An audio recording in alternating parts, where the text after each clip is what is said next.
Hi. ഇപ്പൊ എല്ലായിടത്തും protein ഫുഡുകളെ കുറിച്ചാണ് സംസാര വിഷയം. എന്തിനു പറയണം, നമ്മൾ കഴിക്കുന്ന ഇഡ്ഡലി ബാറ്ററിൽ പോലും പ്രോട്ടീൻ ഇൻഫ്യൂസ്ഡ് ആയിട്ടുള്ള ബാറ്ററുകൾ കമ്പനിക്കാർ ഇറക്കി തുടങ്ങിയിട്ടുണ്ട്. എന്താണ് ഇപ്പം പ്രോട്ടീനോട് ഇന്ത്യക്കാർക്ക് ഇത്ര ഒബ്സഷൻ? നമുക്കിത് പെട്ടെന്ന് മനസ്സിലാക്കാം. ശരിക്കും പറഞ്ഞാൽ ഇന്ത്യൻസിന്റെ ഫുഡ് മെയിൻലി കാർബോഹൈഡ്രേറ്റ് റിച്ച് ആയിട്ടുള്ള ഫുഡുകളാണ്. എക്സാമ്പിൾ അരിയാഹാരങ്ങൾ, ബ്രെഡ്, ചപ്പാത്തി, പഴങ്ങൾ തുടങ്ങിയവയെല്ലാം. ഈ കാർബോഹൈഡ്രേറ്റ്സ് നമ്മുടെ ശരീരത്തിന് എനർജി നൽകുന്ന ഫുഡുകളാണ്.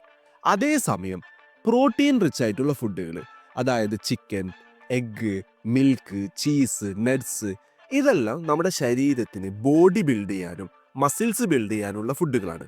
സോ ഇപ്പം ഇന്ത്യയിലെ ജനറേഷനും എല്ലാവരും കുറച്ചുകൂടി ഫുഡെല്ലാം ഫോക്കസ്ഡ് ആയതിനു ശേഷം പ്രോട്ടീൻ റിച്ച്ഡ് ആയിട്ടുള്ള, അതായത് ശരീരം ബിൽഡ് ചെയ്യാനുള്ള ഫുഡുകളാണ് കൂടുതൽ കൺസ്യൂം ചെയ്ത് തുടങ്ങുന്നത്. സോ അതുകൊണ്ടാണ് ഇപ്പം ഡയറ്റിൽ എല്ലാവരും പ്രോട്ടീൻ എൻറിച്ച്ഡ് ആയിട്ടുള്ള ഫുഡുകൾ കൺസ്യൂം ചെയ്യുന്നത്. സോ ഇതേപോലത്തെ കാര്യങ്ങൾ കൂടുതൽ മനസ്സിലാക്കാൻ സ്റ്റേ ട്യൂൺ.